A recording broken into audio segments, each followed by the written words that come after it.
Well, nowadays, if you want to complain about something or get something off your chest, you can go straight to social media. But in the 1930s, it was a much different story. A story Boyd Huppert, a man named Verna Gregg, and his grandma all think is worth telling.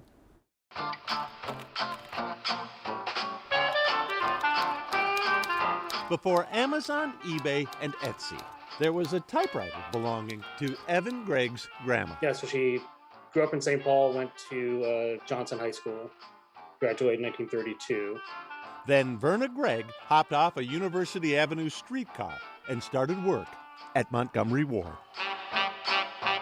A massive building with runners on roller skates, filling orders from the Ward's catalog to be shipped across the western United States. She worked there in 1932 to 1942.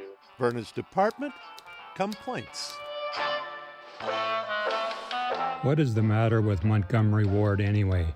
I ordered a 32-volt electric churn, and what do I get? A lawnmower. Now what can a fella with a lot of cream do with a lawnmower? Thousands of letters, some that so tickled Verna, she took them home. Absconded with them, you could say. Eventually typing them up and slipping them into a black binder her husband had inscribed with her name. My grandfather would pull them out at parties, and he brought them to the Masons meetings and read them there to entertain the other members. Dear company, I ordered 2 rose-tinted ice buckets and I did not get the green one. Only the one came and there wasn't any ice in it, so I am sending it back. Letters discovered by a family member that eventually wound up in Evan's hands. They were ones that they were both amusing, but they also had kind of a almost sociological value. From the start, Aaron Montgomery Ward targeted his catalog at farmers lacking access to big city stores. There were definitely a lot of recent immigrants, or at least those they didn't speak English fluently yet. Last week, I ordered some goods from you.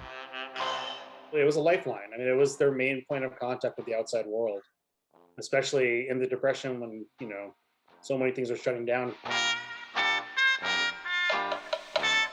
Dear Mr. Montgomery, please cancel my order for toilet paper. Time won't permit me to wait for it. And I love how this is not intentional, but there's a little piece of the paper ripped off of it. The bottom corner of that letter is actually torn off. But for every laugh, poignancy. Gentlemen, with this letter I am returning a diamond ring I purchased from your mail order store the 17th of March. The diamond is satisfactory in every way, but the girl isn't. I wish to exchange my ring for a radio. I wish and hope you can make this deal and that I can have a radio to fill the long winter hours. There's a couple in there that really are a little heartbreaking and really show the isolation that some of these people were in. Dear Sirs, Mother and I have decided that the man in the overcoat on page 257 would make me a good husband. I know he would be good to me. How can I get him? If you can send him to me, I will be glad to pay the postage. The more I thought about it, the more I realized she saved him for a reason. Which is why Evan has published the letters in a book. It seemed like something that should be shared with other people. In 1996, the Ward's office tower came down. 5 years later, the entire company was bankrupt.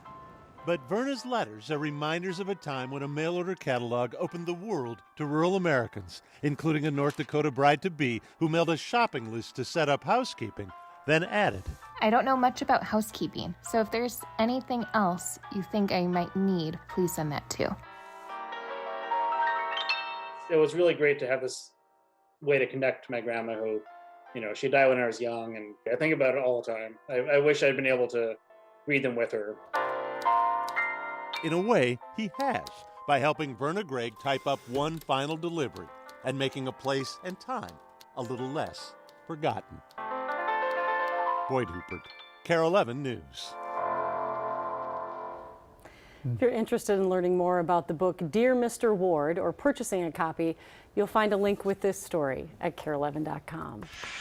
Some laugh out loud moments there. Priceless. I love the diamond was satisfactory. The girl was not. And the man on page 263. Just send them over. Pay for the postage. Awesome. You know what? I remember getting that catalog, though. when I was a kid. Yeah, so So, do I. I mean, you know, I'm 54 almost. So, I mean, it was Used out to there pick for a out the while. toys in the catalog. Right, Yeah, right. get to circle them. Absolutely. Okay, so let's take